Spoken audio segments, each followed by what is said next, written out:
Halo sahabat Katolik Indonesia, kali ini kita akan mengulas tentang sejarah menjamurnya iman Katolik di Filipina. Tapi sebelumnya jangan lupa di-subscribe dulu ya. Filipina merupakan negara pertama di Asia atau ketiga di dunia yang mayoritas penduduknya beragama Katolik. Namun Islam justru yang pertama menyebarkan agama di negara kepulauan ini. Filipina merupakan negara dengan mayoritas penduduk beragama Katolik. Di Asia, Filipina menduduki urutan pertama sebagai negara dengan penganut Katolik terbanyak. Sedangkan di dunia, menurut hasil survei Pew Research Center, negara kepulauan itu berada di posisi ketiga setelah Brazil dan Meksiko. Meski Katolik menjadi agama mayoritas, dalam sejarah negeri itu, ternyata Islam yang pertama kali menyebarkan agama ke sana. Muslim pertama kali masuk ke Filipina pada abad ke-14, sementara Katolik baru muncul pada abad ke-16. Islam masuk melalui pengaruh para pedagang Persia yang berasal dari beberapa kesultanan dari Kepulauan Malaya. Siar Islam terus berlanjut. Pada tahun 1390, Pangeran Minangkabau Raja Baguinda bersama para pengikutnya memperluas penyebaran Islam di Filipina Selatan.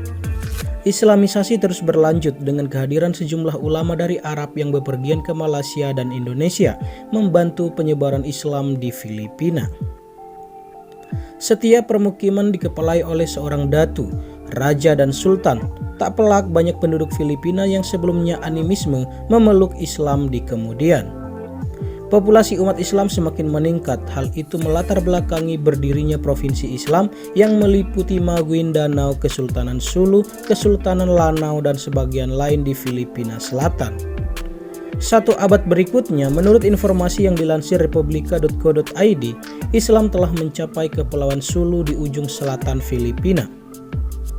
Pada abad ke-15, setengah bagian dari Luzon Filipina Utara dan pulau-pulau Mindanao di selatan tunduk pada berbagai kesultanan Muslim Borneo. Karena itulah banyak penduduk di selatan yang menyatakan memeluk agama Islam. Kemudian penyebaran agama Katolik baru terjadi di abad ke-16 akibat dorongan Raja Philip II, penguasa Spanyol. Mengutus Ferdinand Magellan berlayar ke Hindia Timur atau ke Indonesia untuk mencari wilayah penghasil rempah-rempah. Dalam pelayaran, Magellan bersama awaknya berlabuh di Cebu, Filipina Tengah 17 Maret 1521. Kehadiran para pelayar dari negara Matador menjadi titik awal masuknya pengaruh Barat dan kekatolikan di negara Filipina. Konon, Magellan sempat bertemu dengan Raja Humabon, pemangku kekuasaan di wilayah Cebu. Kehadiran Magellan disambut baik oleh Raja Humabon yang pada saat itu sedang galau karena cucu laki-laki kesayangannya sedang sakit parah. Sang raja meminta Magellan menyembuhkan cucunya. Di luar dugaan, sang cucu sembuh berkat pertolongan Magellan. Sebagai kompensasi atas jasa Magellan, penguasa Cebu itu merestui navigator Spanyol membaptis rakyatnya menjadi Katolik. Sedikitnya 800 penduduk asli Filipina kemudian menjadi Katolik. Kejadian itu bak angin segar buat Spanyol untuk mengekarkan pengaruhnya di bidang politik, sosial, dan keagamaan di wilayah itu. Kemudian Miguel Lopez de Legazpi diutus kembali oleh Raja Spanyol menggantikan Magellan yang gugur dalam pertempuran. Legazpi masuk Cebu lewat New Spain, kini Meksiko. Dari Cebu, Legazpi menanamkan fondasi kuat pengaruh Spanyol di daerah koloni baru itu. Berbarengan dengan usaha tersebut, katolikisasi mulai gencar dilakukan. Spanyol berhasil menguasai Filipina Utara berkat negosiasi apik dan tentu kekuatan pasukan Legazpi. Namun berbeda dengan Filipina Selatan, seperti Mindanao dan Sulu, Spanyol tidak mampu menguasai wilayah tersebut. Meski demikian, pengaruh Spanyol dan Katolik berkembang pesat di daerah lain. Para misionaris dari berbagai ordo atau kongregasi datang silih berganti dan membantu perkembangan misi Katolik. Berawal dari misionaris Imam Fransiskan pada tahun 1577, disusul Ordo Dominikan pada tahun 1587. Para Dominikan membuka Universitas Santo Thomas sebagai lembaga pendidikan tertinggi pertama di Asia. Setelah kedatangan Dominikan diikuti Ordo Agustinian dan Ordo Jesuit pada tahun 1595.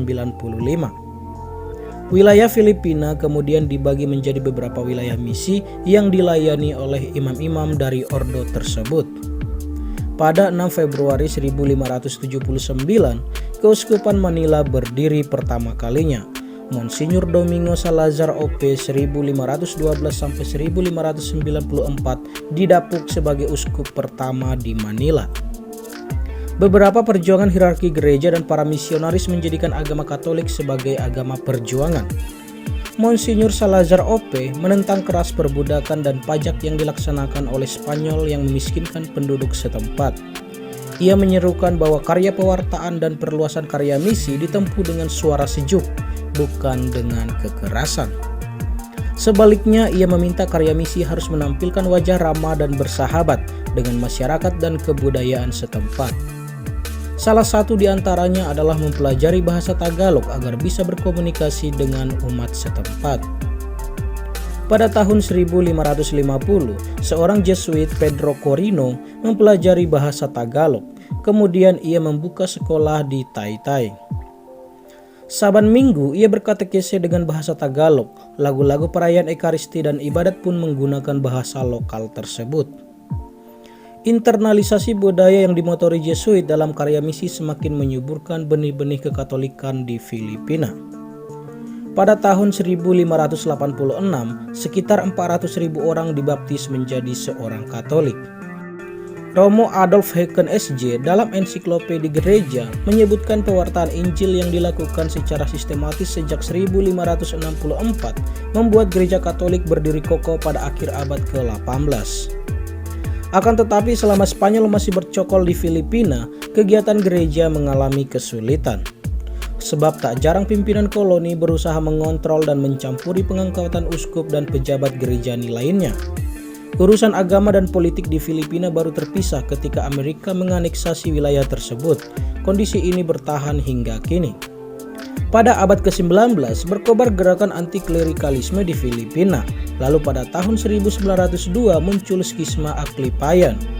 Hal itu membuat sekitar 3 juta umat gereja Katolik memisahkan diri dan mendirikan gereja independen. Dalam gereja ini perempuan bisa ditahbiskan dan kaum tertahbis tidak diwajibkan hidup selibat. Umat gereja Aklipayan memandang roti dan anggur dalam Ekaristi hanya materi biasa, tak mengalami transubstansi seperti yang berlaku dalam iman Katolik. Selain gereja Aklipayan, ada juga Ecclesia Ni Cristo atau gereja Kristus yang memisahkan diri dari gereja Katolik Roma. Denominasi gereja Katolik yang didirikan oleh Felix Y. Manalo pada tahun 1914 tak menganggap Yesus sebagai putra Allah.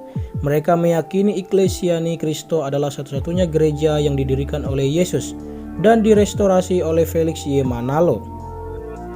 Meskipun keyakinan akan Tuhan lewat agama tumbuh subur, namun praktik perdukunan masih marak di sana.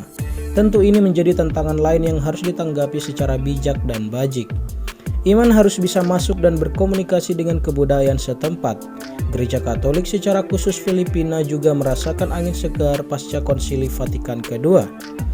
Gereja semakin sadar perannya untuk memperjuangkan keadilan dan kesejahteraan rakyat. Salah satu peristiwa besar yang pernah dialami gereja Katolik adalah Revolusi Rosario yang terjadi pada tahun 1986. Kala itu para kaum berjubah dan umat turun ke jalan, menyuarakan soal hak asasi manusia dan menuntut pemilihan umum yang transparan dan kredibel.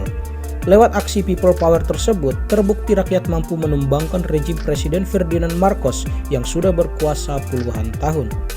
Filipina kini berhadapan dengan persoalan kemiskinan yang dipengaruhi sejumlah faktor.